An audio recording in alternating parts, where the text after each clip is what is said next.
Boa noite, irmãos. Graça e paz a todos. Estamos reunidos mais uma vez para um culto de doutrina. A intenção e o desejo do meu coração é que o Espírito Santo fale grandemente a cada um de nós aqui. Para darmos início aqui nesse culto de doutrina, abra sua Bíblia no Salmo 9. Vamos ler do verso 1 ao verso 10. Salmo número 9. Um salmo de Davi, do verso 1 ao verso 10.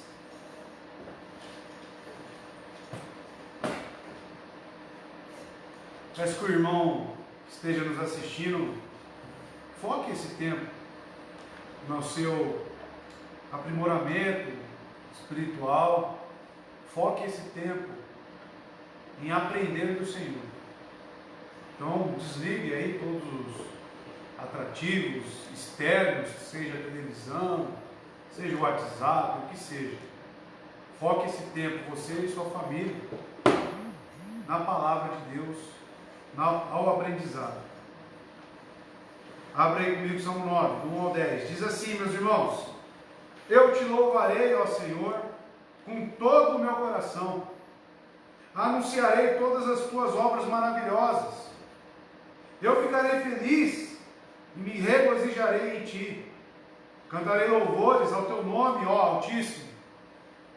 Quando os meus inimigos retornarem, eles cairão e perecerão na tua presença, porque tu mantiveste o meu direito e a minha causa. Tu te assentaste no trono, julgando o certo. Tu repreendeste os pagãos, destruíste os perversos, apagaste o nome deles para sempre e sempre. Ó tu, inimigo, as destruições chegarão a um fim perpétuo, e tu destruíste as cidades, seu memorial pereceu com elas.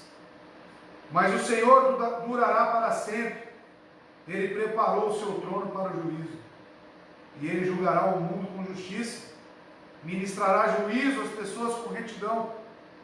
O Senhor será também um refúgio para o oprimido, um refúgio em tempos de dificuldade. E aqueles que conhecem o teu nome colocarão sua confiança em ti, porque tu, Senhor, não abandonaste aqueles que te buscam. E eu dou uma ênfase aqui no verso 1, que vem de encontro com o que vamos trabalhar esta noite. Eu te louvarei, ó Senhor, com todo o meu coração. Anunciarei todas as tuas obras maravilhosas. Hoje vamos falar da parábola da semeadura. Hoje vamos falar um pouco sobre anunciar as boas novas, as obras maravilhosas do nosso Deus. E nesta convocação, eu te louvarei. Eu te encorajo a cantar a Deus agora, a louvar o nome do Senhor. Fique de pé, meu irmão. Vamos juntos louvar o nosso Deus, que é digno de toda a honra e de toda a glória.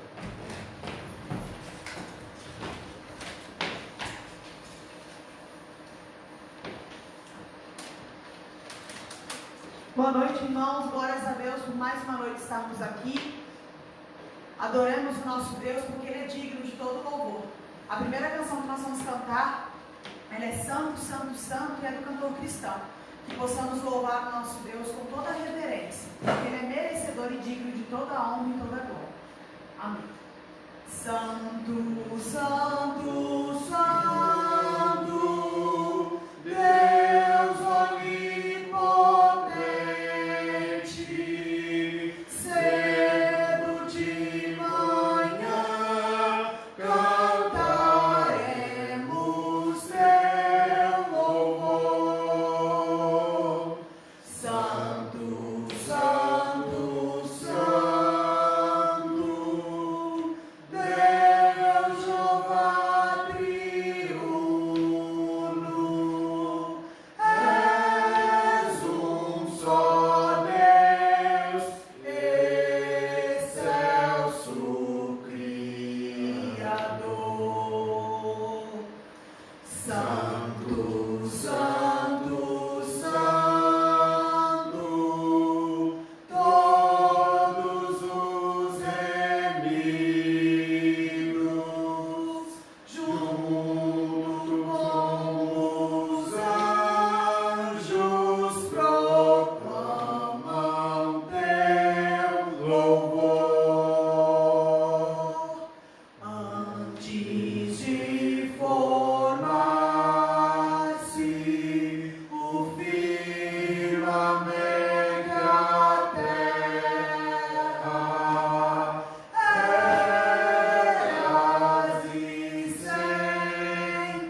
Ela fala que já refúgio a glória eterna de Jesus, o Rei dos Reis.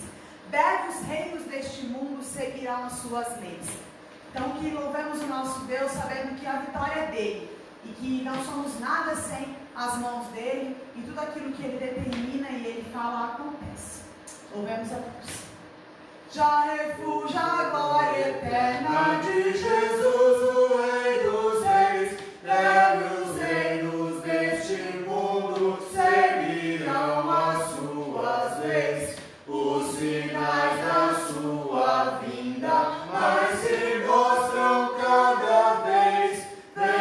Vencendo, vem Jesus. Glória, glória, aleluia. Glória, glória, aleluia. Glória, glória, aleluia. Vencendo, vem Jesus. O clarim que chama os crentes, a batalha já soou. Cristo à frente do seu povo, multidões já conquistou. O inimigo em retirada, seu furor patenteou. Vencendo, vem Jesus. Glória, glória, aleluia. Glória, glória, aleluia. Glória, glória, aleluia. Vencendo, vem Jesus. Eis que em glória refulgente sobre as nuvens descerá. As nações e os reis da terra com poder governará. Sim, em paz e santidade toda a terra regerá. Vencendo, vem Jesus. Glória, glória, aleluia. Glória, glória, aleluia. Glória, glória, aleluia. Vencendo, vem Jesus. E por fim entronizado, as nações há de julgar. Todos grandes e pequenos, o juiz hão de encarar. E os remidos triunfantes em fulgor hão de cantar. Vencido tem Jesus. Glória, glória, aleluia. Glória, glória, aleluia. Glória, glória, aleluia.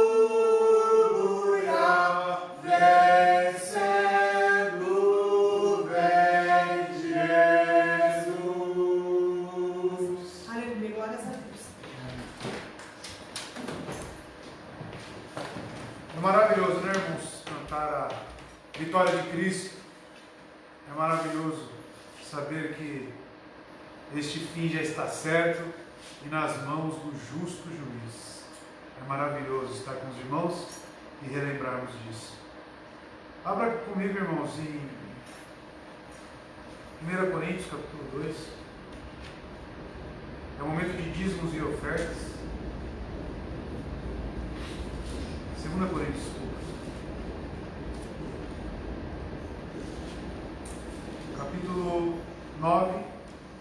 verso 7, verso 8. 2 Coríntios, capítulo 9, verso 7, verso 8. Nossa irmã Juliana vai passar aqui no nosso refeitório. Se você veio preparado para isso, você pode estar dizimando ou ofertando conforme a gratidão do seu coração.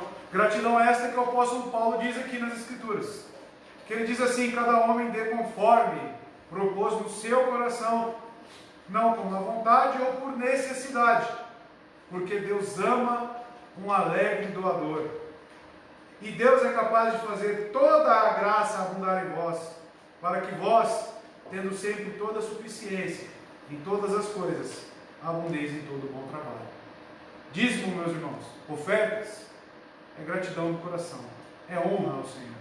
Que possamos ser gratos sempre e principalmente honrar a Deus. Para você que está nos assistindo, está aí no grupo de risco, na pandemia, está aqui a conta da igreja, Banco do Brasil, agência 6535, dígito 8, conta corrente 11509, dígito meio, favorecida Isadora Molina Fiorito, com CPF 435-255-218, dígito 63. Após acabar o culto, você consegue pausar, dar um print, tirar os dados certinho e fazer a sua colaboração, a sua gratidão, honrar a Deus conforme você propôs no seu coração. Amém? O texto que vamos trabalhar nesta noite se encontra no Evangelho de Mateus, Evangelho segundo Mateus, no capítulo 13. Semana passada estudamos aqui juntos o capítulo 11, né? A passagem onde ele faz um convite aberto: vinde a mim todos que estão cansados e oprimidos, correto? Ele faz um convite aberto. Porém, quem que está cansado? Quem que está oprimido? E hoje vamos trabalhar um pouco mais à frente, no capítulo 13, do verso 3 ao verso 9.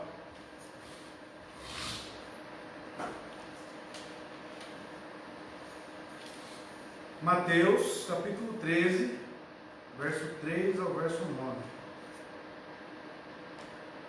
Diz assim a palavra de Deus: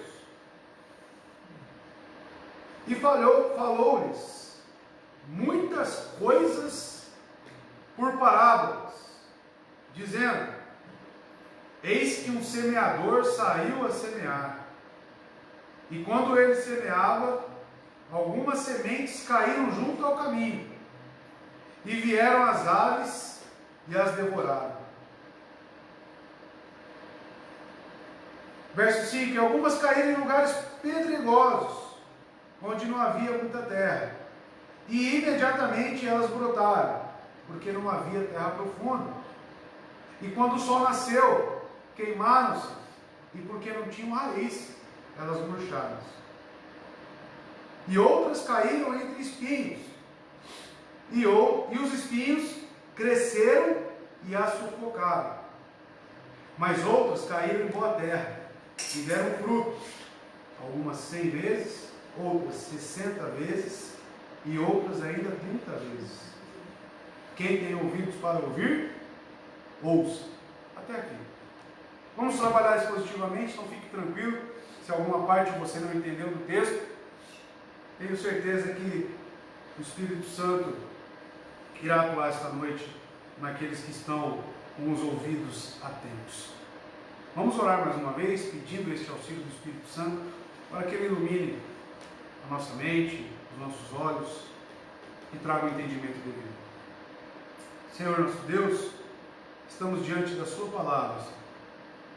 Estamos aqui, Pai de amor, sedentos pelos teus ensinos, pelo alimento para as nossas almas, Senhor. E sabemos que o Espírito Santo tem todo o poder e autoridade para transformar essas palavras em vida e vida em abundância. Que o Senhor faça isso esta noite, Senhor, através do teu Espírito. Traga a santidade, a santificação em Cristo Jesus, para que nós, cada vez mais, possamos, Senhor Deus, representar, ter esse sacerdócio em Cristo, esteja conosco, Pai. Repreenda a ação das trevas. E que apenas o Teu Espírito esteja falando aqui agora. Que o Teu Espírito, Senhor Deus, refreie as palavras indevidas. Abra o nosso entendimento e coração. E grave-as no nosso coração. Nas tábuas de carne dos nossos corações. Assim oramos e pedimos, Senhor Deus, no nome santo de Jesus. Amém.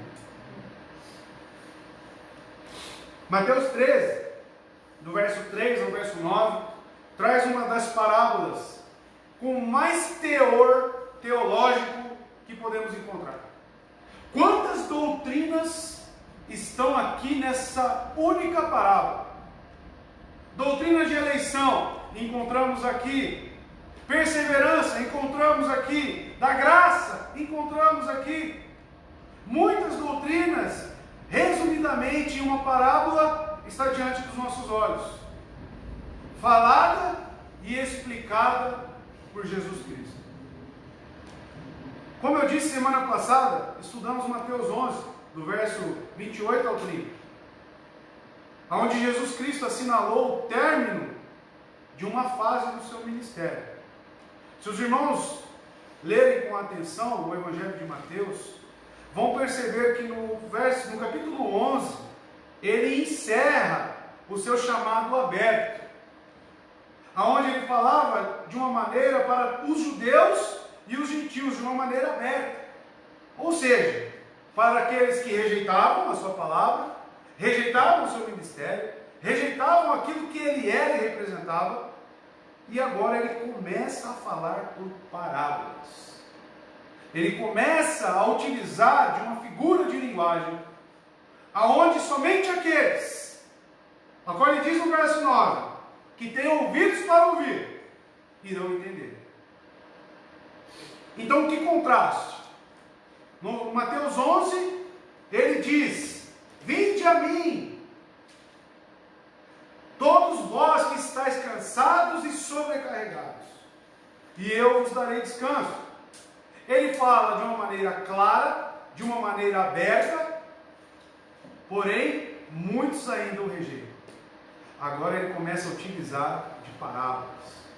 Mateus 12 registra em detalhes o que aconteceu imediatamente depois de pronunciado aquele convite. Naquele sábado, o ódio que os líderes religiosos nutriam por Jesus finalmente veio à tona. Os fariseus, resumindo a reação do país inteiro para com o seu Messias, acusaram-no de utilizar o poder satânico para expelir demônios. Mateus 12, verso 24, você pode encontrar este ódio dos religiosos. O resultado de um convite aberto: vinde a mim, todos vós que estáis cansados e sobrecarregados. O ódio diante o Messias, diante o ministério tão fabuloso, diante de milagres e de ensinos que trazem vida para nossas almas. Olha só Mateus 12, verso 24, o ódio desses homens. Mas quando os fariseus ouviram isso, disseram: é somente por Beelzebul, o príncipe dos demônios, que ele expulsa demônios. E ainda Jesus replica isso, dizendo: uma casa não subsiste em si mesma quando ela está dividida. Se o diabo, se Beelzebul expulsa os seus próprios demônios, ele estará dividido. E por fim ele encerra esse argumento dizendo que qualquer blasfêmia será perdoada, porém a blasfêmia contra o Espírito Santo de Deus, essa não existe perdão. E o que seria a blasfêmia contra o Espírito Santo? Que muitos crentes têm dúvida. O texto é claro: é você atribuir uma obra do Espírito Santo, uma obra que vem de Deus, que vem de Cristo, atribuir ela ao diabo. Dizer que algo que Cristo está fazendo por intermédio de alguém, através da vida de alguém, essa obra vem do inferno, sem ao menos entender ou saber se é ou não do Espírito Santo de Deus. Ou seja, o ser humano, meus irmãos, dificilmente ele terá a capacidade de ter esse discernimento. Porque a variedade de métodos e meios que nosso Senhor Jesus Cristo utiliza para a conversão são muitos que não cabem na nossa concepção. Então, na dúvida, meu irmão, ore. Na dúvida, não venha atribuindo obras que sejam de Deus ao diabo. Isso é blasfêmia contra o Espírito Santo. E característica dos fariseus que odiavam e rejeitavam o Messias. Israel, meus irmãos, rejeitava o seu rei e recusava o reino que ele oferece. Se os irmãos se lembrarem, no capítulo 11, ele traz sérias repreensões ao povo de Israel. No capítulo 11, verso 21, ai de ti, Corazim, ai de ti, Betsaida, porque se em Tiro ou em Sidom fossem feitas poderosas obras, que em vós se fizeram, há muito eles teriam se arrependido, em pano de saco e cinza. Jesus Cristo deixa um pano de fundo para todos nós aqui, a rejeição de Israel, tanto no capítulo 11, 12 e 13.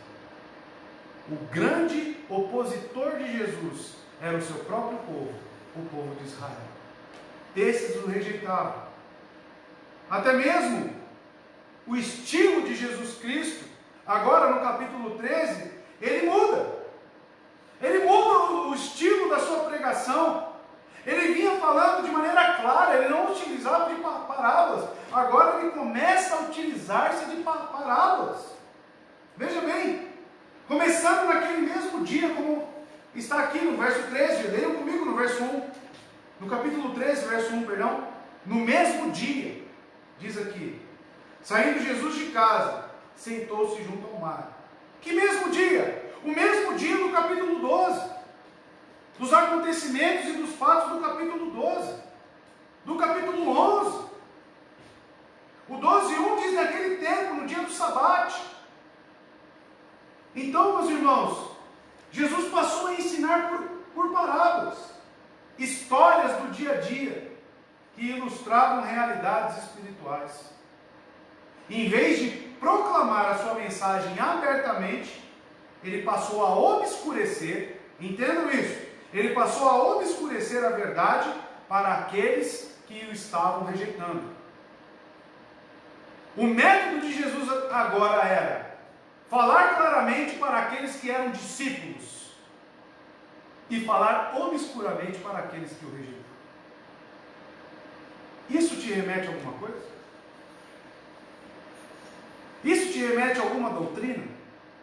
Falar abertamente e explicar abertamente para aqueles que são realmente filhos de Deus e para aqueles que rejeitam e têm seu coração endurecido, ele fala de maneira obscura. Mateus 13, verso 10 ao verso 15, fala o porquê dele utilizar-se de parábolas. Acompanhe comigo. Os discípulos aproximaram-se dele e perguntaram: por que falas ao povo por parábolas? Então vocês observem, volta lá, observem que isso causou um certo espanto para os discípulos, causou uma dúvida. Eles perceberam a mudança de retórica, de método de Jesus, e isso causa algo dentro deles, e eles chegam até Jesus e perguntam: por que falas ao povo por parábolas? E ele continua. E ele respondeu: a vocês foi dado, vejam bem, a vocês foi dado o conhecimento dos mistérios do reino, dos céus, mas a eles não. Que pergunta é cabível aqui a esse texto? Que pergunta você deve fazer a esse texto? A primeira é: por que ele deu conhecimento dos mistérios do reino dos céus a uns e a outros não? É a primeira pergunta que você tem que se fazer. Você que nos ouve, é a primeira pergunta. Porque isso aqui é um método de Jesus Cristo. Mais uma. A quem tem, será dado, e este terá em grande quantidade. De quem não tem, até o que tem lhe será tirado. Então vocês observem que quem é realmente de Jesus, quem é realmente um discípulo verdadeiro, esse tem, e este terá em grande abundância. Aqueles que imaginam que tem, que as suas vidas são acompanhadas de conhecimento, arrogância e orgulho ao mesmo tempo, como os fariseus que rejeitavam a Cristo. A esses, até o que não tem será tirado. Até aqui, irmãos. Por que Jesus falava por parábolas? Não, e ainda continua, verso 13. Por essa razão eles falam por parábolas. Olha só, por essa razão eles falam por parábolas. Aqui está a explicação. Ele fala diretamente para nós. Porque vendo, eles não veem, e ouvindo, não ouvem nem entendem. Ou seja, por mais que eu seja claro com eles, eles vão me ouvir? Por mais que eu desenhe para eles aqui, eles vão entender? Passa. Nele se cumpre a profecia de Isaías. Ainda que estejam sempre ouvindo, vocês nunca entenderão. Pergunta ao texto: por que eles nunca entenderão? Por que eles nunca entenderão? Vocês nunca entenderão, ainda que estejam sempre vendo, ainda que estejam sempre estudando, sempre lendo, jamais perceberão. E o último: pois o coração deste povo se tornou insensível. Volta lá rapidinho. Qual foi a pergunta ao texto que eu fiz, irmãos? Qual foi a pergunta ao texto que eu fiz? Ainda que estejam sempre ouvindo, vocês nunca entenderão. Por que não entenderão? Ele responde: pois o coração deste povo se tornou insensível, por causa do estado do coração. De má vontade ouviram com seus ouvidos e fecharam seus olhos. Se assim não fosse, poderiam ver com os olhos, ouvir com os ouvidos, entender com o coração e converter-se, e eu os curaria. Percebam, irmãos, que ele fala por parábolas justamente por causa da rejeição, por causa da dureza de coração deste povo. Os crentes genuínos, meus irmãos, sedentos por compreender a palavra de Deus, acharam-no hábil para explicar cada detalhe. Quem seriam esses? Os discípulos. Marcos capítulo 4, verso 34, fala sobre isso. Vejam o contraste entre uma pessoa que tem o seu coração preparado, que tem o seu coração aberto à palavra de Deus, receptivo e não insensível, duro. Olha só o que acontece quando ouve a palavra de Deus. Não lhes dizia nada sem usar alguma parábola. Quando, porém, estava a sós com os seus discípulos, explicava-lhes tudo. Explicava-lhes tudo. Meus irmãos, assim ocorre com os filhos de Deus. Porque os filhos de Deus têm sede e fome pela justiça do nosso Senhor. É uma bem-aventurança que os acompanha.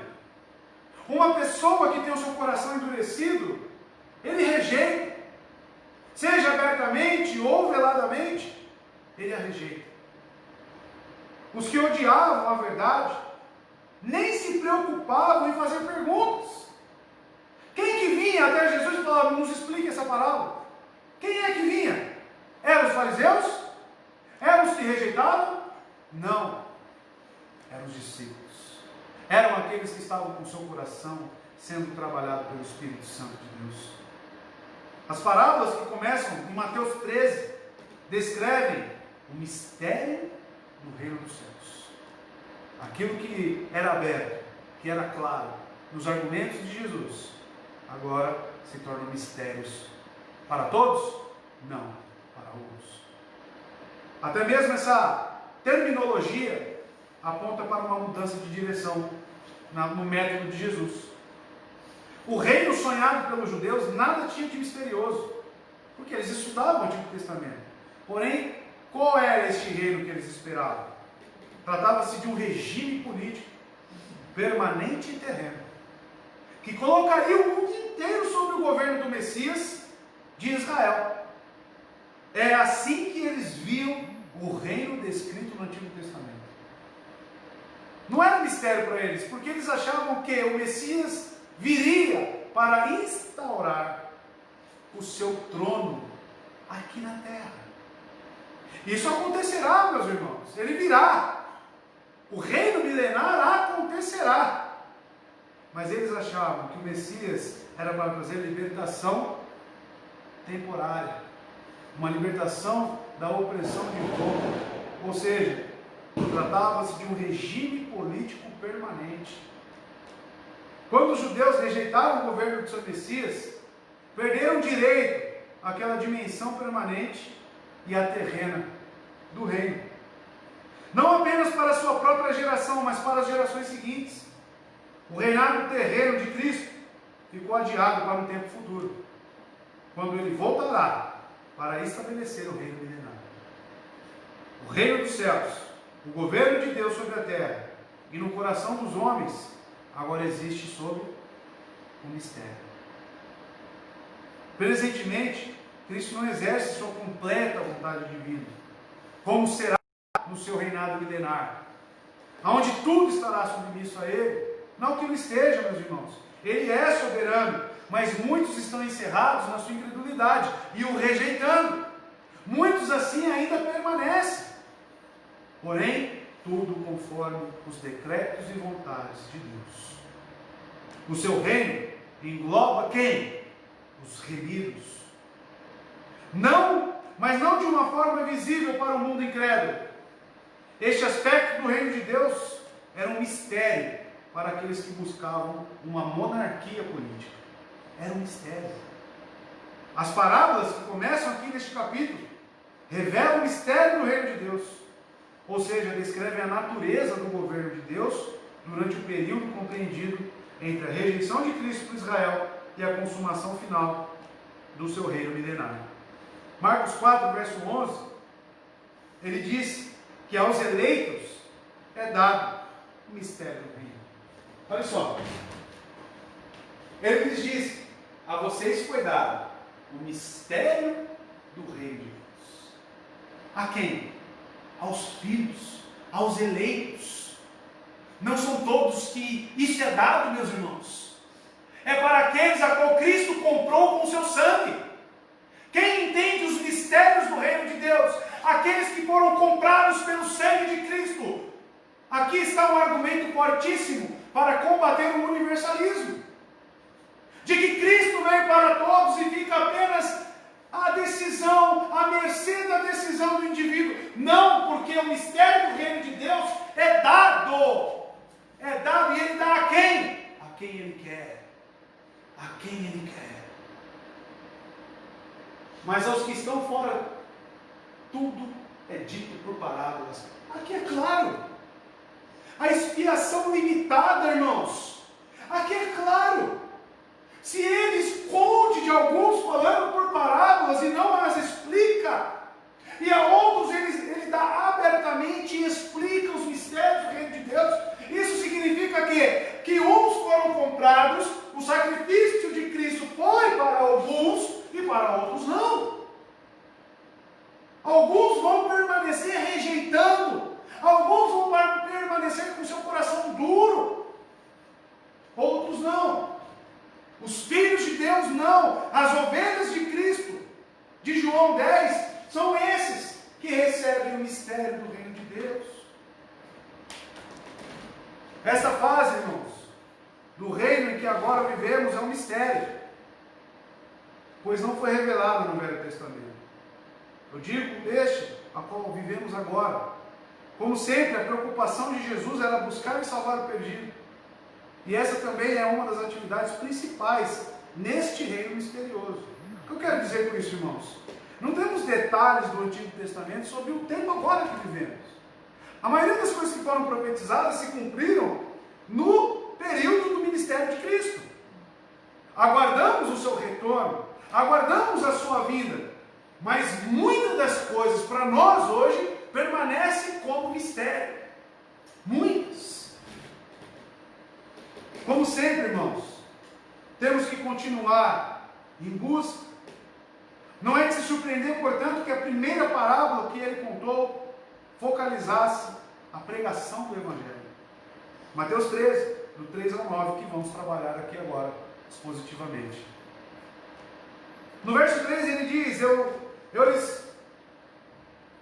então lhes falou muitas coisas por parábolas, dizendo, o semeador saiu a semear. O Senhor estava usando uma metáfora muito conhecida para o povo de Israel. Ele estava utilizando a agricultura. Temos um irmão aqui, agricultor. Então ele tinha muito mais embasamento para falar do que eu, em termos literais. A agricultura era o próprio centro da vida judaica. E todos entendiam de semeadura e do cultivo, principalmente de espigas. É mesmo possível que de onde Jesus ensinava, as multidões pudessem enxergar o homem semeando. Então imaginem assim, Jesus falando por parábolas, e num horizonte onde todos conseguiam enxergar, tinha ali os agricultores semeando, cuidando das suas rotinas diárias. Então ele utilizou de algo conhecido, ele utilizou de algo que não era novidade para os judeus. E como semeava este agricultor? O semeador colocava uma sacola com semente nos ombros. E à medida que ia, vinha pelos sulcos na terra, e tomava punhados de semente e lançava no chão. A semente caía em 4 tipos de solo, conforme o texto apresentado. À beira do caminho, o primeiro tipo era a terra endurecida, que margeava o campo. Este é o primeiro tipo de solo que vamos abordar aqui. A terra endurecida. A Palestina, meus irmãos, era coberta de campos. Era coberta de territórios onde os agricultores exerciam ali o seu plantio. Não eram rodeados de muros, cercas, sendo que seus únicos limites eram as trilhas. Trilhas estreitas. Viajantes de toda parte utilizavam-se dessas trilhas. Jesus e seus discípulos também utilizavam. Inclusive, em Mateus 12, no verso 1, ele estava passando por uma trilha dessa e pegou uma espiga lá, os discípulos pegaram e comeram. Olha só, no verso 1, 12 e 1. Naquele tempo, no dia do sabá, Jesus saiu caminhando pelos campos de milho. E os seus discípulos, tendo fome, começaram a colher espigas de milho e ia comer. Ou seja, era algo natural. Você estava no caminho, na trilha, tinha plantação para cá, plantação para lá, você passava a mão aqui, pegava uma espiga. Esse era o cenário daquele ambiente. E o texto diz aqui, no verso 3, que o semeador saiu a semear. O que seria essa semente? E quem seria esse semeador? A sós com os discípulos e os outros crentes inquiridores, em Marcos 4, verso 10, o Senhor tomou aquilo que parecia uma história, singela e óbvia, usando-a para descortinar a realidade magnificante de Cristo. A semente que falaram não era literal, sabemos disso, mas sim o Evangelho. Aqui é muito importante. Muitas pessoas interpretam a semente como salvação. A semente aqui dita não é salvação. A semente aqui é o Evangelho. O Evangelho. Vamos abordar depois sobre este ponto. Se você interpretar como salvação, qual o erro que você vai cair? Qual tipo de solo então será salvo? Vai ser mais do que um. Mateus 12. Marcos 4, verso 10, perdão. Marcos 4, verso 10, coloca para mim. Quando ele ficou sozinho, os 12 e os outros, ou seja, não era só os discípulos, tinha mais gente, que estavam ao seu redor, lhe fizeram perguntas acerca das parábolas. E ele estava ali, explicando elas. A semente é a mensagem sobre o rei e o seu reino. A narrativa paralela de Lucas 8, verso 11, é ainda mais explícita. Coloca para nós, por favor. Este é o significado da parábola. A semente é a palavra de Deus. É a palavra de Deus, não é salvação. Então que fique claro, Lucas deixa isso explícito para nós. 1 Pedro, capítulo 1, verso 23, cita tal semente também. Olha só, pois vocês foram regenerados, não de uma semente perecível, mas imperecível, por meio da palavra de Deus, da palavra viva e permanente. Somos regenerados através da palavra de Deus. Qual que é a semente, então, irmãos? A palavra. Essa é a semente que Jesus está dizendo aqui nesta parábola. No verso 4, ele diz: enquanto lançava a semente, parte dela caiu à beira do caminho, e aves vieram e comeram. Então sabemos que existe um semeador, e sabemos que existe a tal da semente. Os semeadores são quem?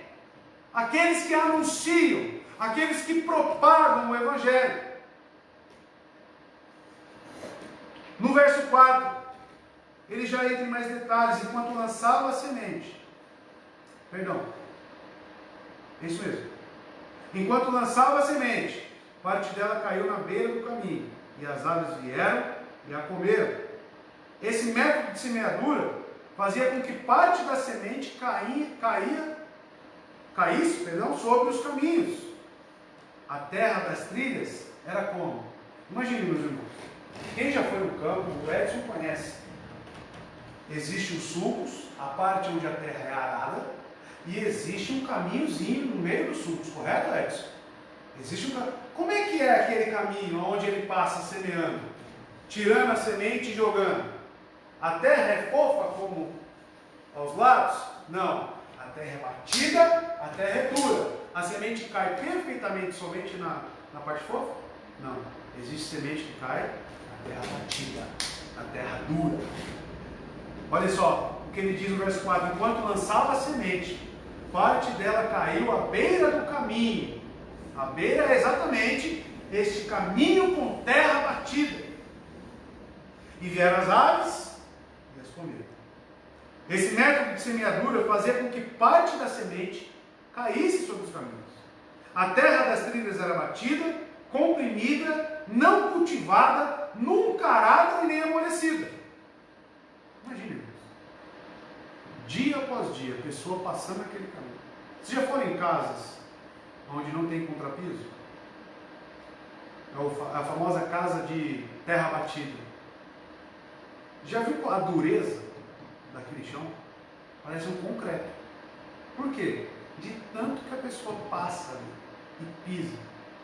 É esse tipo de terra que Jesus está falando que cai algumas das sementes. Preste atenção, visualize. Imagine Jesus ensinando e visualizando os agricultores cuidando da sua terra. O constante pisar dos pés dos agricultores, bem como o clima seco, compactava o solo das trilhas de tal maneira que se tornavam duros como um asfalto. Qualquer semente que o semeador lançasse, além do terreno arado, na superfície endurecida, não penetra na terra. Lá ficava até que os passarinhos o comessem. O que restasse seria esmagado pelos homens, como diz em Lucas, no capítulo 5. Dessa forma, as aves e os viajantes destruíram a semente que caía na beira do caminho. Olha só o que Lucas disse, no capítulo 8, verso 5. Enquanto lançava a semente, isso, verso 5. O semeador saiu a semear. Enquanto lançava a semente, parte dela caiu à beira do caminho, foi pisada, e as aves do céu comeram. O solo, meus irmãos, ilustra algumas coisas para nós. Este chão endurecido. A questão principal nesta parábola não é que haja uma falha no semeador. Não é que está caindo porque ele está errando. Não é isso. Ou em seu método de semear. E nem na semente. Eu vou repetir. Esta parábola não apresenta falhas ou erros no semeador. Muito menos no tipo de semente. Jesus está destacando o tipo de solo em que ela cai. E também, nada há de fundamentalmente errado com a composição do solo. O problema é a condição do solo. O que eu estou querendo dizer? A terra que está arada, em questões orgânicas de composição, não é a mesma que está endurecida?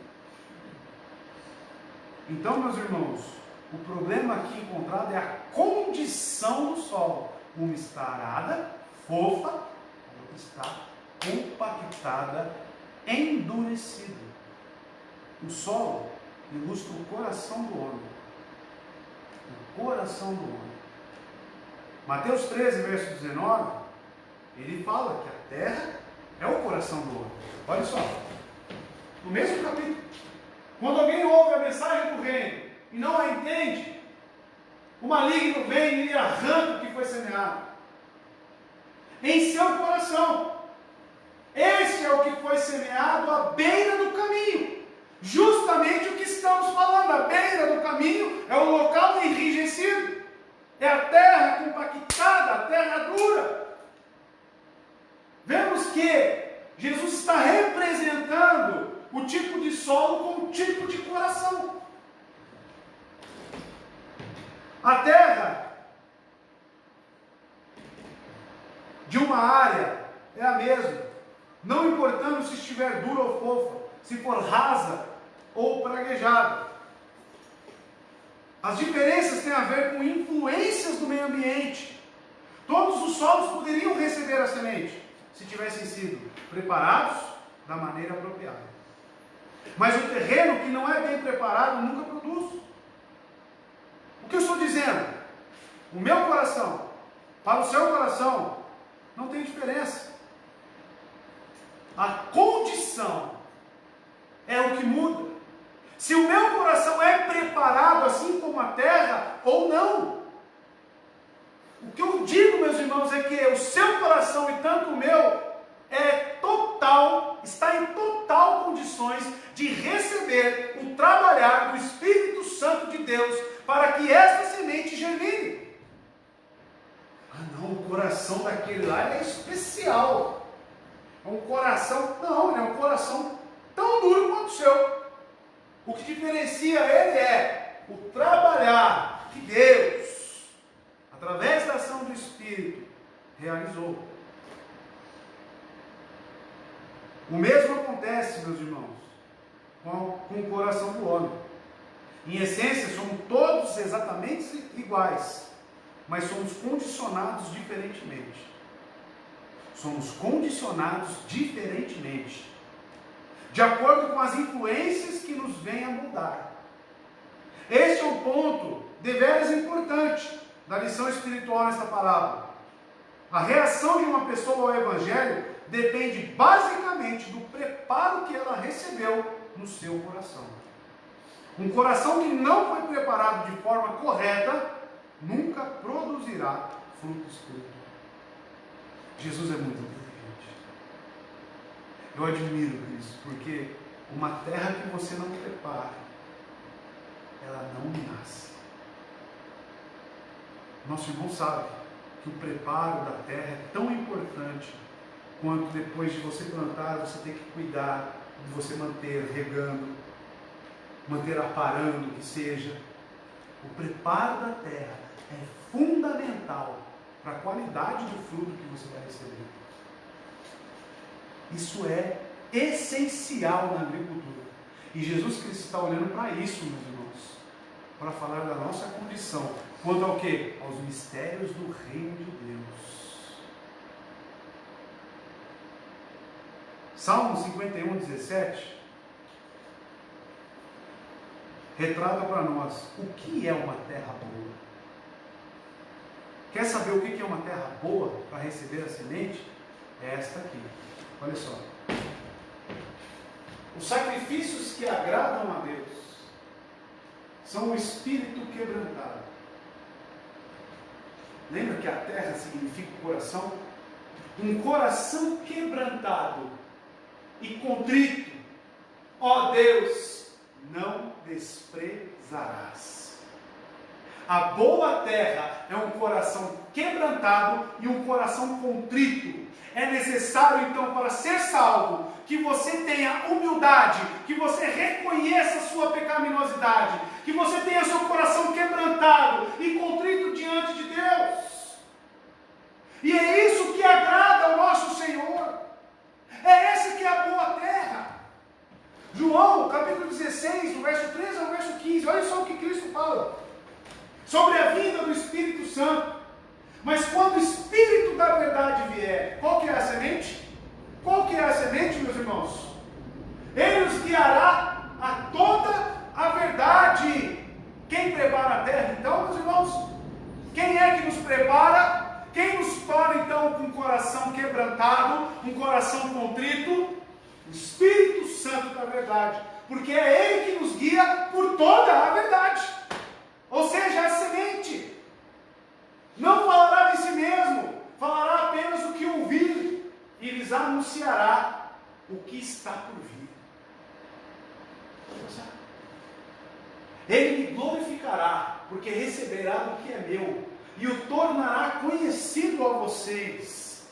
Olha o preparar, o arar da terra. Tudo que pertence ao Pai é meu. Por isso eu disse que o Espírito receberá do que é meu e tornará conhecido a vocês. Aí você vem num texto que todos conhecem, 1 Coríntios, capítulo 2, verso 12.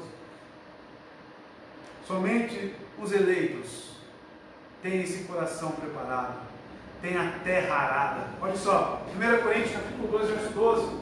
Nós, porém, não recebemos o Espírito do mundo, porque aquele que Cristo prometeu para os discípulos, para os eleitos, para os filhos de Deus, é o Espírito do mundo? Não, é o Espírito da verdade, o Espírito Santo de Deus. Mas o Espírito procedente de Deus, para que entendamos as coisas que Deus nos tem dado gratuitamente. Entenderam quem que prepara o coração? O que é necessário para um homem nascer de novo? O que é necessário para ele ser regenerado? É necessário o Espírito Santo preparar o coração, receber essa palavra, porque a palavra de Deus é o que nos traz a fé. A fé vem pelo ouvir. Ouvir o quê? A palavra de Deus. E a palavra de Deus é a semente. O que é necessário antes? O Espírito Santo já está trabalhando, te convencendo para que você tenha a fé genuína. No verso 5 ele diz sobre um outro tipo de terra. Estamos juntos, irmãos, até aqui? Vamos prosseguir. No verso 5, porque dela caiu, parte dela caiu em terreno pedregoso, onde não havia muita terra, e logo brotou, porque a terra não era profunda. Já na King James já diz assim: algumas caíram em lugares pedregosos, onde não havia muita terra, imediatamente elas brotaram, porque não havia terra profunda. Basicamente, se conversam aqui. Solo rochoso, solo pedregoso, não se refere, meus irmãos, a necessariamente uma pedra na superfície. Qualquer agricultor que cultivasse um campo, removeria todas elas. Contudo, por todo Israel, presta atenção, olha como Cristo utiliza da sua sabedoria, a fonte da sabedoria. Israel inteiro tinha uma camada de rochas calcárias no subsolo. Em certos lugares essa camada chegava tão próxima à superfície que restava apenas alguns centímetros até o topo de terra boa. É sobre isso que ele está falando. Sem profundidade em suas raízes. À medida que a semente cai nesses lugares rasos e começa a germinar, suas raízes logo alcançam essa camada rochosa. Ou seja, terra boa, tem uma camada bem pequena de terra boa. Embaixo tem calcário, pedra, rocha. A raiz vem, porém consegue aprofundar? Não, ela para aqui. E não tem para onde se expandir. Rápido, porém, não constante. Aqui Jesus começa a falar sobre os crentes que têm aquela conversão rápida, sem condições de se aprofundarem. As novas plantas geram uma folhagem exuberante, é até bonito no começo, fazendo-se mais atraentes do que o restante da plantação. Eu, nos meus conhecimentos limitados de agricultura, fui preparar um vaso para um pé de bolo que eu tenho em casa. E eu coloquei pouca terra. No começo ele foi bem, mas depois a folha começou a murchar.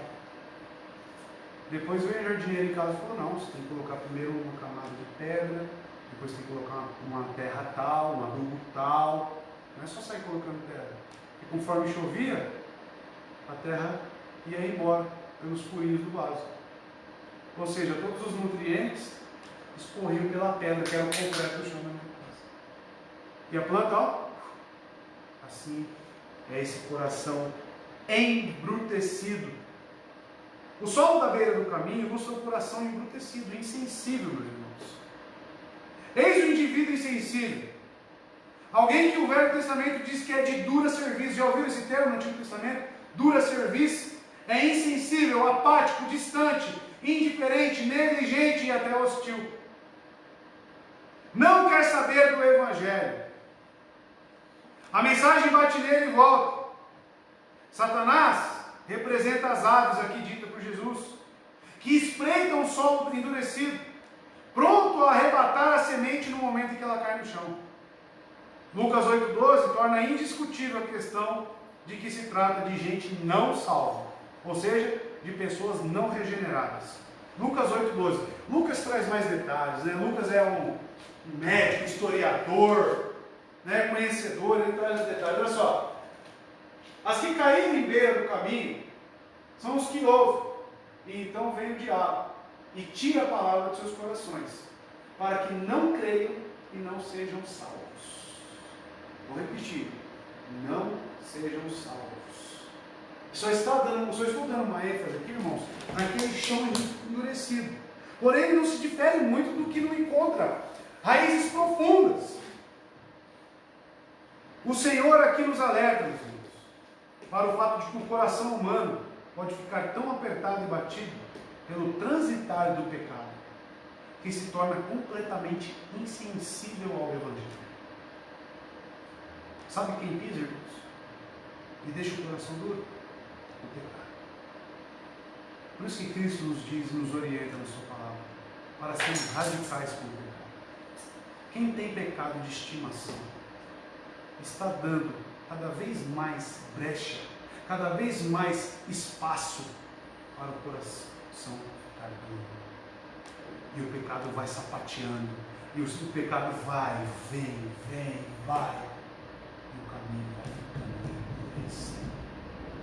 Ou se trata do pecado que está na sua vida com medidas drásticas, ou ele vai te matar.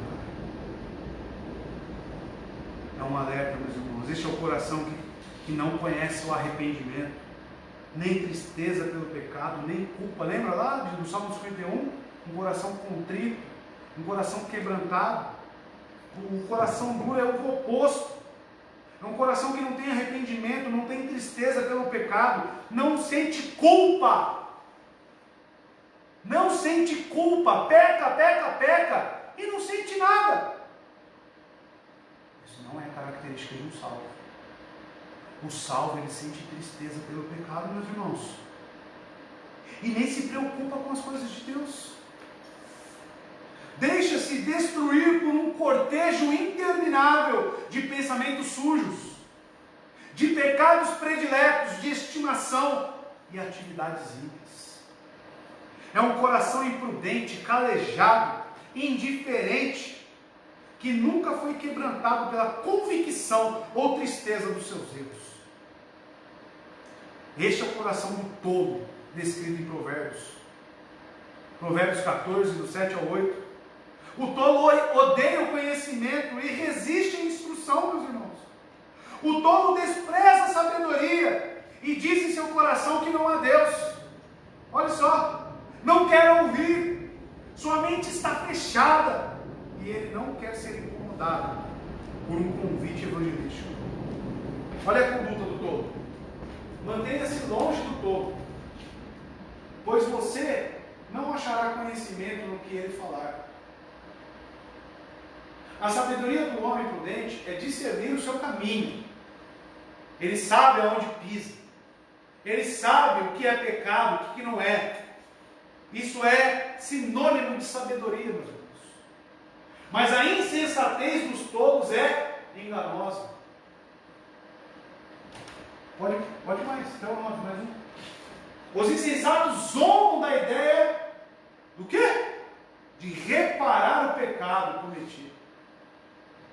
Atitude de permanecer no pecado, sem o sentimento de eu preciso consertar isso, eu preciso romper com isso, eu não aguento mais essa situação na minha vida, Senhor, me livra disso.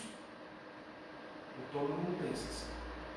O tolo não quer reparar o pecado cometido, ele permanece nele, ele gosta.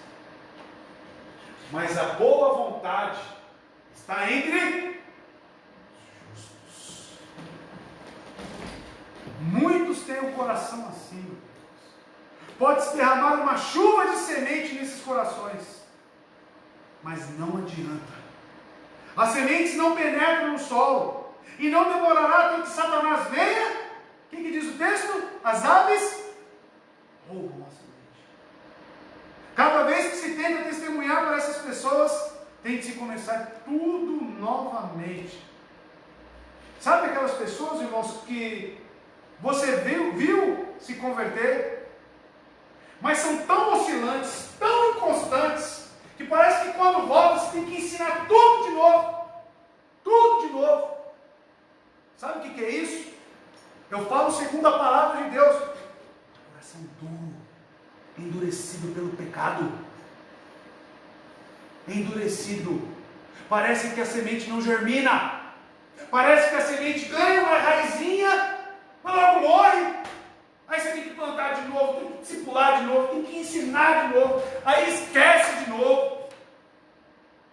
Já experimentou ficar sem ler a Bíblia? Durante 3 meses? 2 meses? Já aguentou? Olha, cuidado que você vai responder, porque dificilmente o Filho de Deus fica longe da palavra dele, né? Cuidado. A pessoa esquece. A pessoa esquece tudo. Coisas que eram tão claras. Parece que teve uma lavagem cerebral. Você esquece, sabe por quê, meus irmãos? Quem prepara a terra é o Espírito Santo de Deus. Se você não tem relacionamento com Deus, qual é a obrigação do Espírito Santo de trabalhar alguma coisa? Se é que você tem o Espírito Santo, o coração está tão duro que nessa madeira. Pode até ser que germine alguma coisa, mas logo morre. Jesus está falando sobre esse tipo de pessoa. O solo seco e duro da beira do caminho não significa necessariamente que é um ateu, que é um antirreligioso. Alguns dos indivíduos mais embrutecidos, mais duros deste mundo, escondem-se sob o manto da religião verdadeira.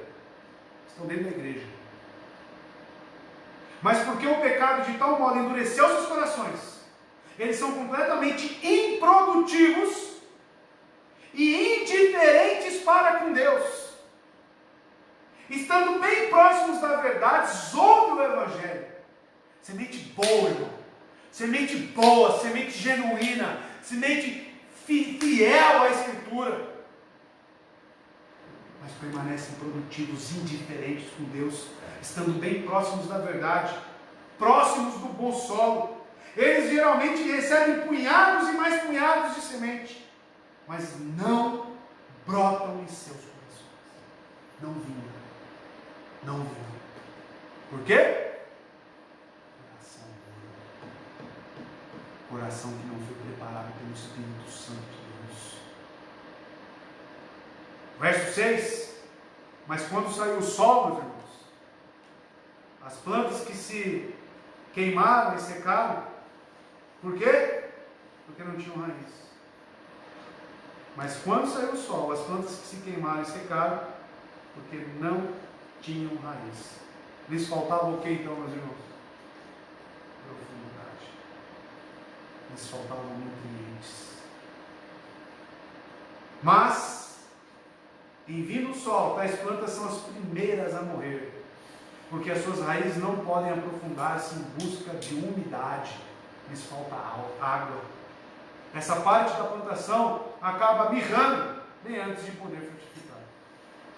Esse é o coração superficial. O solo raso ilustra a reação de um coração impetuoso, porém superficial. Que aqui tem logo aquela rocha de calcário que eu falei para os irmãos. Aquela rocha, tem um pouquinho de terra e logo uma rocha. Só que essa rocha não é Jesus não, tá, irmãos? Essa rocha é a beleza do coração. Esse tipo de coração, meus irmãos, é entusiasta, porém superficial. Existe uma reação positiva, mas que não é a fé salvadora. Não há meditação, nem se avalia o custo. Trata-se de um entusiasmo rápido, eufórico, emocional. Lembra quando Jesus fala, antes de construir a torre, o que você tem que fazer? Calcular se tem areia, calcular se tem cimento. Você tem que calcular qual é o preço do discipulado, qual é o preço de seguir a Cristo. Um rei entra numa guerra sem saber quantos ele vai enfrentar? Você calculou? Quando você levantou sua mãozinha e falou, eu aceito Jesus. Você calculou isso? Será que é só eu aceito Jesus? Será que esse termo está certo? Você calculou qual que é o preço? Quais são as dificuldades, as perseguições? O que eu tenho que buscar? Deem fruto de arrependimento. Porque, olha só como os textos se encaixam. Por que João Batista cobrava isso das pessoas? Deem fruto de arrependimento. Para quê? Para o batismo. Porque ele estava evitando de batizar pessoas com coração duro. Ele estava em busca daqueles de Salmo 51. Ele estava em busca daqueles que estavam com o coração quebrantado e contrito. É esse que ele queria. Ele sabia. O solo raso, então, irmãos, é essa pessoa que tem um entusiasmo eufórico, emocional, instantâneo, mas sem a menor compreensão do verdadeiro significado do discipulado. E eu digo para vocês com todas as letras, isso não é fé genuína. Sabe, conversão em massa? As igrejas que ficam fazendo apelos atrás de apelos. Vem, é só assinar o cartão. Vem, você aí aceita, vem. Não cobra um fruto de arrependimento.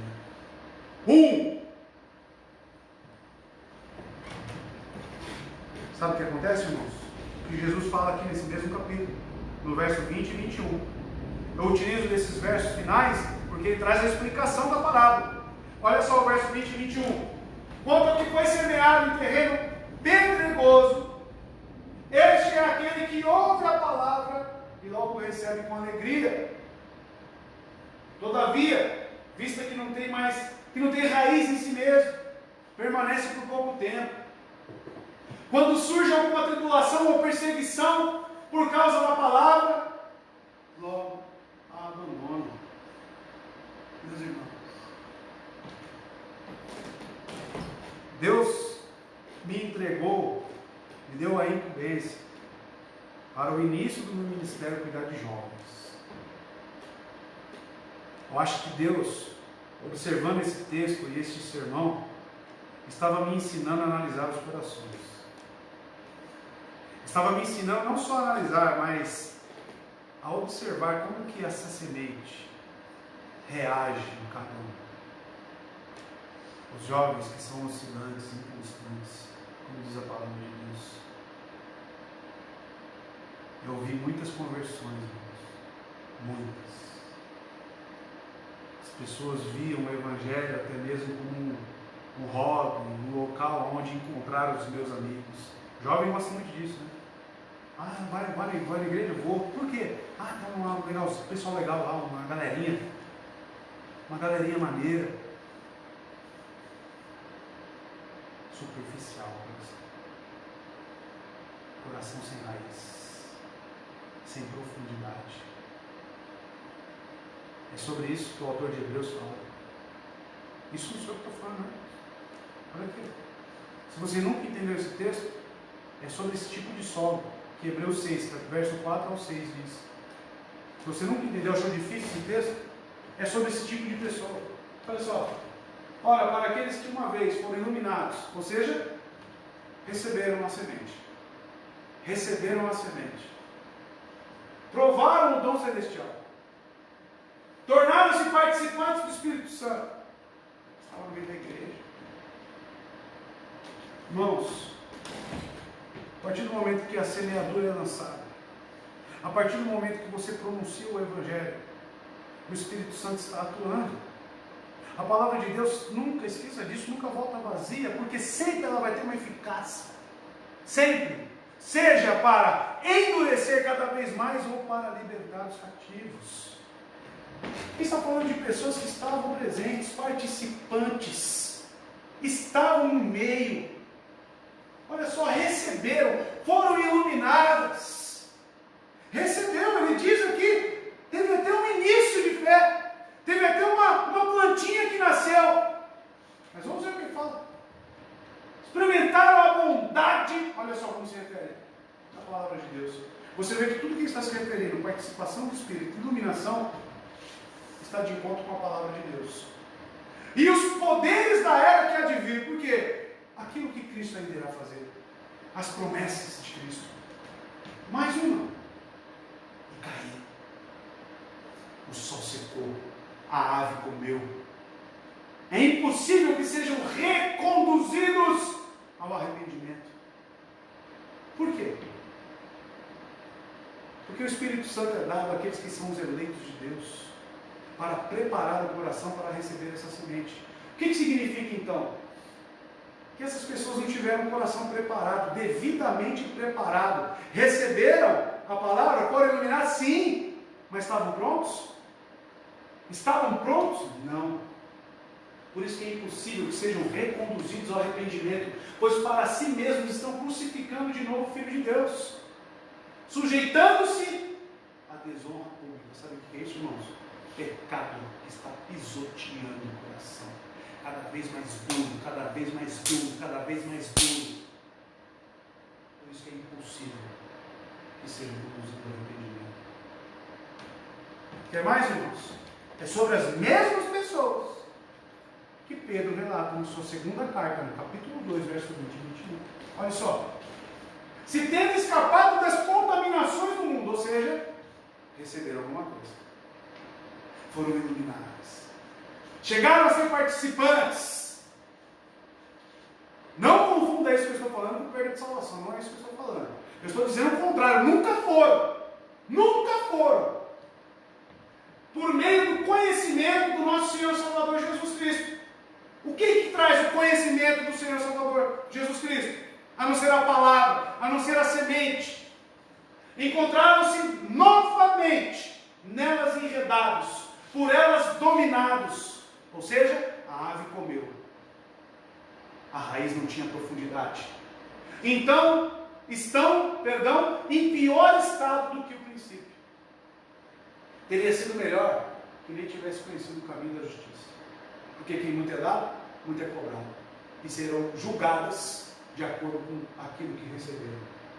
Do que depois de terem conhecido, voltarem-se as costas para o santo mandamento que lhes foi transmitido. Tem mais um, acho, né? Confirma-se neles o que é verdadeiro provérbio. O cão voltou-se para o seu vômito e ainda a porca lavada voltou-se a revolver-se na lama. Sabe por quê? Não tem contrição. Gosta do pecado. Está lá, o pecado passeando, andando, constantemente. Sente tristeza pelo pecado? Não. Gosta do pecado. Ama o pecado. Isso não é característica do Filho de Deus. A reação superficial é epidêmica entre a cristandade do século XXI. Concorda comigo? Que isso virou uma epidemia. Não é coronavírus que virou epidemia, mas essa reação superficial no meio evangélico. Por quê? Porque geralmente, olha, presta atenção, por que virou epidemia?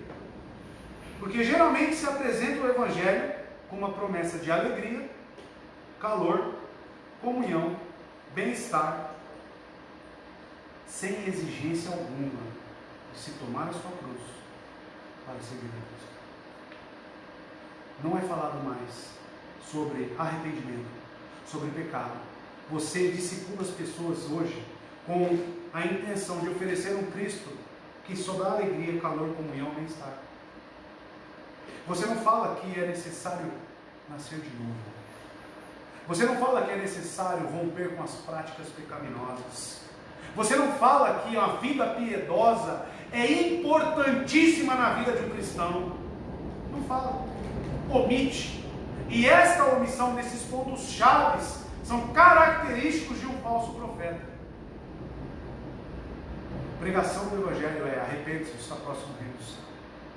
Pregação do Evangelho é falar sobre pecado, nascer de novo. Os convertidos não são confrontados. E quando são, saiam correndo, saiam correndo. Sabe o que eu já ouvi aqui, meus irmãos? Sabe o que eu já ouvi aqui, meu querido ouvinte? Sabe o que eu já ouvi? Ah, é muito difícil. É muito duro ficar naquela igreja. Sabe por que é duro, irmão? Porque a sua carne, ela não gosta de ser confrontada. E se Deus assim quer que a pregação seja conforme a sua palavra, segundo a fidelidade da sua palavra, aqui vai ser falado de pecado sempre. Santidade acima de tudo, porque Jesus Cristo irá buscar a sua igreja santa, adornada, preparada. Ele vai vir buscar a noiva que está se prostituindo na esquina. Ele não vai. Ele vai vir buscar a sua noiva santa. Para batizar aqui, irmão, seja quem for o candidato a batismo, tem que mostrar frutos de arrependimento. Tem que mostrar. Não é, porque eu quero. Meu amigo, você já calculou a sua torre? Você já calculou o preço? Você sabe o que é seguir a Cristo? Não há verdadeiro arrependimento neste coração superficial. Nem quebrantamento e contrição. A camada da rebelião, que é aquela camada de rocha, se esconde debaixo da superfície macia. E é mais dura do que o sol à beira do caminho. E as consequências eternas são igualmente trágicas. O entusiasmo inicial é a mera emoção. A semente em germinação logo morre. Essas pessoas não são realmente salvas. Sabe por quê, irmãos? Evitamos aqui o apelo? Porque eu confio exclusivamente e unicamente no preparar do solo ao Espírito Santo. Você não precisa ficar fazendo. Quem aqui entendeu a mensagem? Quem aqui está fazendo sentido isso? Vem aqui à frente se você sentir um negocinho diferente no seu coração. A pessoa que ouve o Evangelho e é um filho de Deus, você não precisa nem fazer apelo, que ela vai vir. Ela vai buscar a Cristo. Ela estará rendida a Cristo. Você não precisa colocar fundinho musical para ajudar ao emocionalismo na conversão dessa pessoa. Isso só gera, sabe o que, gente? Plantinha sem raiz. Solo superficial. É por isso que está cheio de desigrejado. É por isso que está cheio de pessoa que fala: ah, eu sou crente. Ah, você é? Qual igreja você vai? Ah, não, eu sou a igreja. Tudo crente superficial. E João fala sobre essas pessoas também. 1 João capítulo 2, versículo 19. Olha o que ele fala: eles saíram do nosso meio, mas na realidade não eram os nossos. É a mesma pessoa de Hebreus 6 e a mesma pessoa de 2 Pedro. É a mesma pessoa, irmão. Aqueles textos lá para serem interpretados. Olha aqui como existe a perda da salvação. Não! Nunca foram. É que o João fala que eles saíram do nosso meio, mas na realidade não eram dos nossos. Pois se fosse dos nossos, olha só, se fosse terra boa, teriam permanecido conosco. Teriam permanecido conosco. O fato de terem saído mostra que nenhum deles era dos nossos. O saído aqui, entende, irmãos? É a porca lavada que voltou para a lama. É o cão que voltou para o seu próprio vômito. Uma vez que foram iluminados, conheceram, tiveram contato com as Escrituras, estão envergonhando a Cristo. Professam uma fé superficial. Constitui uma das maiores decepções do ministério pastoral, meu irmão. Isso é decepcionante. Decepcionante. Já gastei, irmãos, como eu disse, horas discipulando alguns. Aparentemente sua fé parecia encorajadora. Você ficava até animado. Nossa, esse aí vai ser um novo Charles Spurgeon, príncipe dos pregadores. Esse aí vai ser... Mas de fato, ao olharmos para o campo, chegamos a pensar que tais pessoas são mais altas e mais fortes do que todos os demais. Pensamos, irmãos. Mas eles não têm raiz para sustentar um crescimento tão exuberante. E logo que surge a prova, a perseguição, eles murcham e secam. Tome cuidado com as conversões que só mostram sorrisos e animações, sem qualquer sensação de arrependimento ou humildade. Essa é a marca de um coração superficial. Vou repetir, cuidado com as conversões que só mostram sorrisos, animação, sem qualquer sensação de arrependimento e humildade. Sabe qual é a pergunta que você tem que fazer para uma pessoa que é um candidato ao batismo? Primeira coisa, você tem que acompanhá-la de perto e ver qual que é as suas intenções para com Cristo. E perguntar abertamente para ela, por que você quer Cristo? Se a resposta dela não for acompanhada de motivos de arrependimento, por exemplo, eu sou um pecador terrível, e eu sei que sem Cristo eu estou indo para o inferno. Eu não quero mais viver assim. A minha vida é uma afronta ao Deus eterno. Eu quero que Jesus Cristo me mude. É por isso que eu quero Ele. Se a pessoa falar algo com esse teor, aí existem sinais de um arrependimento. Agora, se a pessoa falar, Jesus é legal. Ah, porque eu ando muito triste, eu quero ficar mais alegre. Ah, porque eu quero me sentir amado. Essa pessoa não entendeu ainda o que é pecado na vida dela. Essa pessoa não entendeu. Se a profissão de fé em Jesus não surge de um profundo senso de que está perdido, quem irá encontrá-lo? Se não é acompanhada por uma convicção interna de pecado, se não inclui um tremendo desejo de que o Senhor o limpe, purifique e oriente, se não envolve uma disposição para negar a si mesmo, para o sacrifício e para sofrer por amor a Cristo, então essa profissão de fé não tem raiz apropriada. Não tem raiz apropriada, irmãos. Será apenas uma questão de tempo até que seu crescimento floresça e murche e morra. E vem o solo praguejado, no verso 7, outra vez caiu entre espinhos, que cresceram e sufocaram as plantas. Irmãos, é culto de doutrina. Você precisa manipular sua vida. Você precisa estar com atenção. É culto de doutrina. Verso 7. Outra parte caiu entre espinhos, que cresceram e sufocaram as plantas. O que seria isso? Esse é o solo praguejado. Este solo tinha boa aparência, profundo, rico, argiloso, fértil. Falou, esse vai dar certo. A época da semeadura parecia limpa e preparada. A semente que ali caiu começou a germinar. Mas as raízes fibrosas das pragas, sabe a erva daninha? A erva daninha?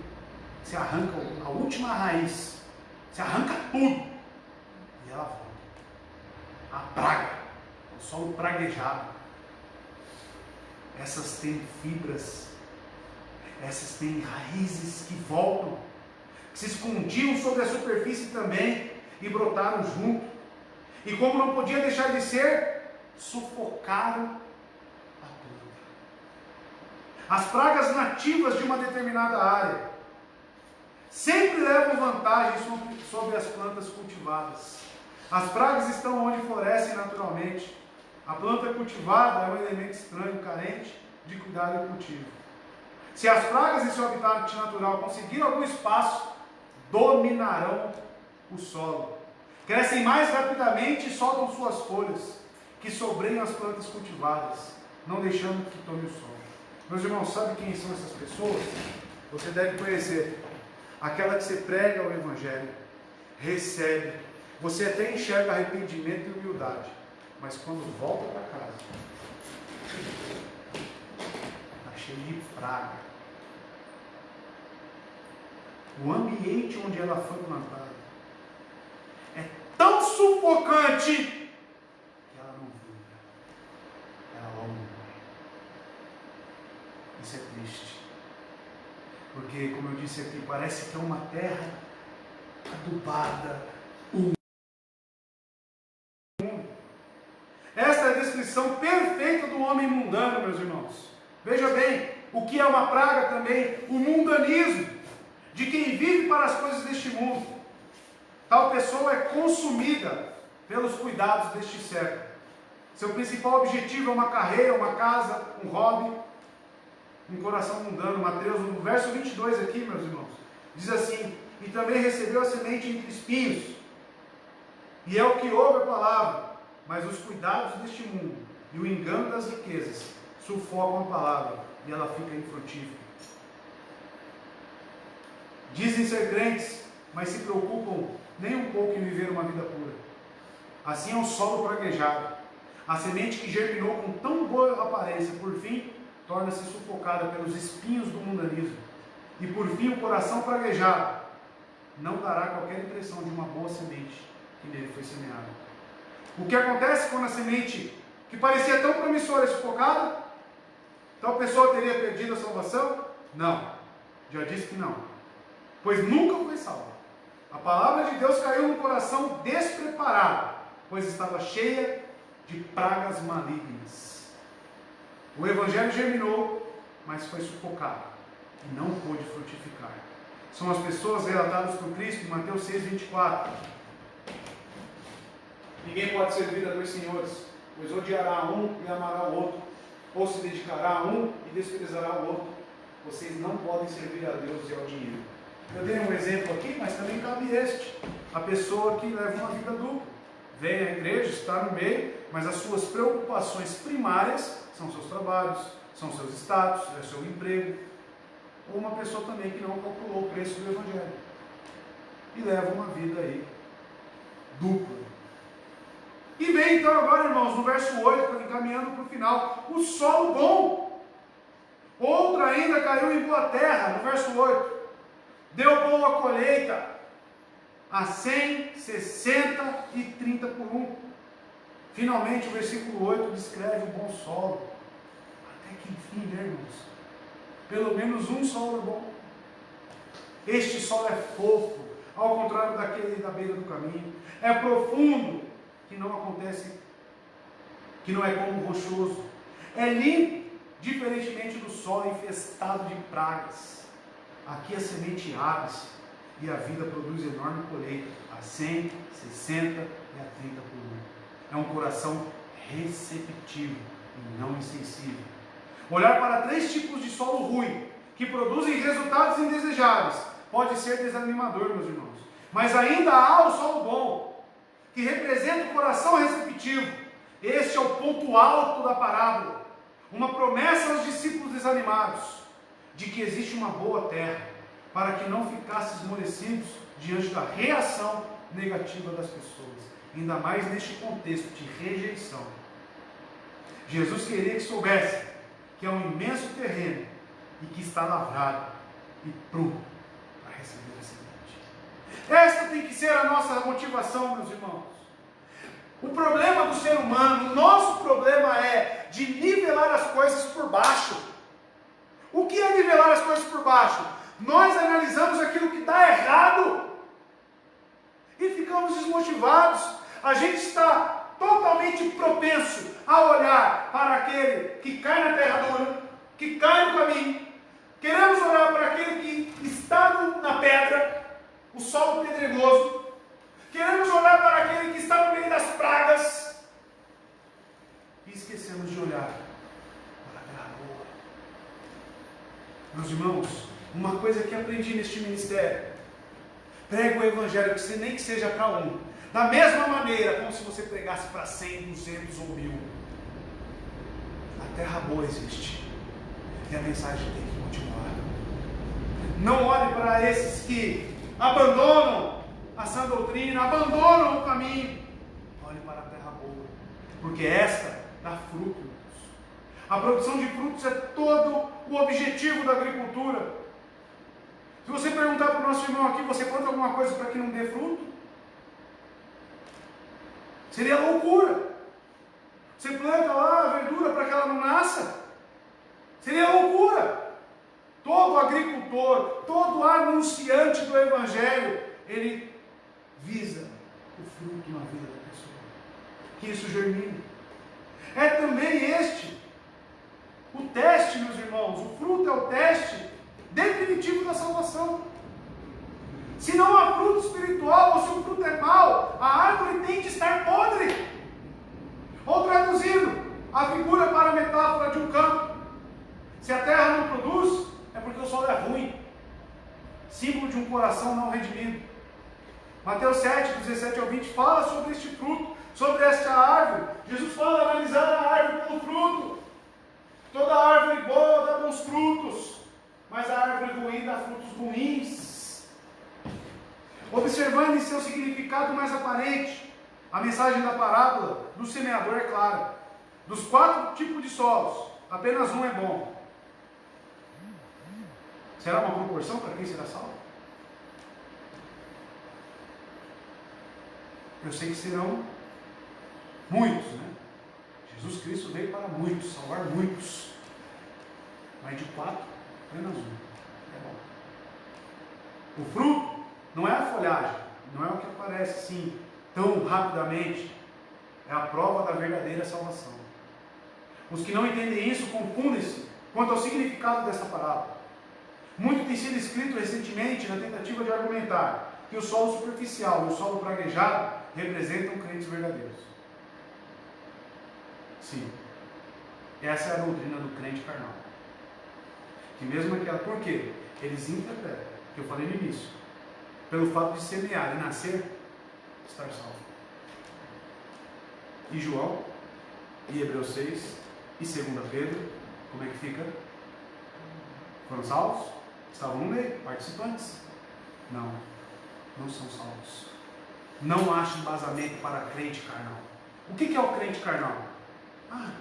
Eu tenho os meus pecados, eu sei que eu vou para o céu, mesmo que não seja num voo de primeira viagem. Não. O crente verdadeiro, ele não se contenta com seus pecados. Ele não se contenta com uma vida improdutiva. O crente verdadeiro sempre está buscando a piedade. Vida piedosa. Sim, o fruto é a grande prova da salvação verdadeira. Na colheita, o solo praguejado em nada é melhor do que o rochoso ou da beira do caminho.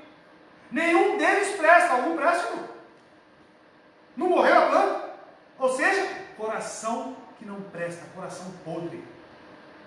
Nenhum deles presta. A semente neles é semeada, que a semeada é perdida. E essa terra para nada mais serve senão para ser queimada, como diz Hebreus 6, o mesmo Hebreus 6, verso 7 e verso 8. Olha como esse texto tem a ver com aquilo que estamos falando. A interpretação deste texto é com luz nessa parábola, meus irmãos. Olha só, continuando sobre aqueles, olha o que diz: pois a terra que absorve a chuva, a terra que recebe a palavra, que cai frequentemente e dá colheita proveitosa, aqueles que a cultivam recebem a bênção de Deus. Mas a terra que produz espinhos, ou seja, volta, ela recebe a mesma chuva, não recebe? Recebe a mesma palavra, mas produz boa colheita? Não! Ela produz o que passa? Espinhos e ervas daninhas. Existe crente carnal? Olha só, é inútil, e logo será amaldiçoada. Seu fim sendo queimada. Ou você dá um jeito no seu pecado, meu irmão, ou ele vai dar um jeito em você. E o fim é esse. O fato de você estar numa igreja recebendo a mesma chuva do que um filho de Deus deve gerar um bom fruto e não erva daninha e espinho. Porque esse tipo de terra que recebe a chuva boa, mas produz espinho e erva daninha, só serve para ser queimada. Mais nada. Observe que toda boa terra produz a mesma quantidade. Nem toda boa terra produz a mesma quantidade. Talvez você nunca entendeu. 100 por 1, 70 por 1, ou seja, 60, não sei. Uma parte produz a 100 por 1, a outra 60 e a outra 30. Nem todo cristão, observe isso, irá sempre produzir tanto fruto quanto deve ou pode. Mas todo crente é frutífero. E em alguma medida. Sejam cheios do Espírito Santo. Todos são cheios? Mas significa que é frutífero? É isso que você tem que entender. Não confunda ser cheio do Espírito, plenitude do Espírito, com ser infrutífero. Não confunda. Mesmo a pessoa que não seja cheia, tão cheia do Espírito, você pode ter certeza que ela tem uma vida frutífera. Entendam isso.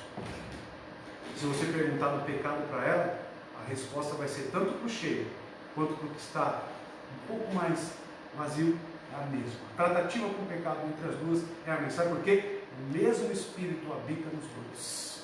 E o mesmo sentimento é gerado nos dois. Os crentes às vezes são desobedientes, é claro, sabemos. Os crentes verdadeiros pecam, não pecam? João diz que hoje ainda pecamos. Mas em última análise, os crentes são identificados pelo seu fruto. Seja 100, 60 ou 30 por 1. O fruto espiritual dos verdadeiros crentes distingue-os do solo endurecido, da beira do caminho, da inutilidade de um canteiro de pragas. O seu fruto se multiplica e é abundante. Não é algo que se tem de procurar em meio a grossos espinhos. Os verdadeiros crentes sobressaem-se claramente em relação ao solo rochoso. O que eu estou querendo dizer? Se você colocar os dois em sua frente, a diferença é gritante. É gritante. Praguejado também. É estéril. Como semeadores, meus irmãos, somos chamados a espalhar a semente do Evangelho, não adulterada, não diluída, sem omissão. Mesmo que a parte dessa semente venha a cair em solo despreparado. E isso certamente acontecerá. Sempre haverá à beira do caminho um solo superficial, um solo praguejado, mas também haverá boa terra, meus irmãos. Sempre irá existir, que produzirá 30, 60 ou 100 por 1. Lembre-se de Spurgeon, que a gente fala aqui, né? A conversão dele veio através da semeadura de um presbítero. Um diácono, né? Um diácono. E ele foi o príncipe dos pregadores. Talvez, se fôssemos colocar Spurgeon aqui, ele seria o 100 por 1. E o diácono, talvez o 30 por 1. Estão entendendo? E o verso 9 último, você que me ouviu, aquele que tem ouvidos para ouvir, ouça. Aparentemente a parábola do semeador e da semente é simples, né? Encaramos como simples. A única indicação de que ela tem um significado mais profundo é a exortação no verso 9. Ou seja, se você pode compreender essa parábola, então preste atenção na sua mensagem. Quem pode compreendê-la? Somente aqueles que têm o rei como seu instrutor. Os discípulos devem ter concluído que esta simples parábola sobre plantar e colher escondia alguma rica verdade. Porque eles vieram perguntar. Se vocês acompanharem na continuação do texto, eles queriam explicações sobre essa parábola. A pergunta é: o que gerou essa curiosidade neles? Será que o coração deles já estava sendo preparado?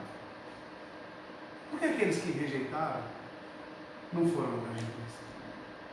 É isso que você deve perguntar para Cristo. Observe a ligação deste verso 9 entre o versículo 16 ao 18. Olha só o que ele diz, aqui no 13 mesmo, dos 16 ao 18. Mas abençoados são os vossos olhos, bem-aventurados são os vossos olhos, porque eles veem, e os vossos ouvidos, porque eles ouvem. Jesus falando aos discípulos. Porque em verdade eu vos digo que muitos profetas e homens justos desejaram ver essas coisas que vós vedes e não ouviram, e ouvir essas coisas que vós ouvis e não ouviram, direto da fonte, direto de Jesus. E os inimigos, irmãos, que são as pragas, o sol, as aves.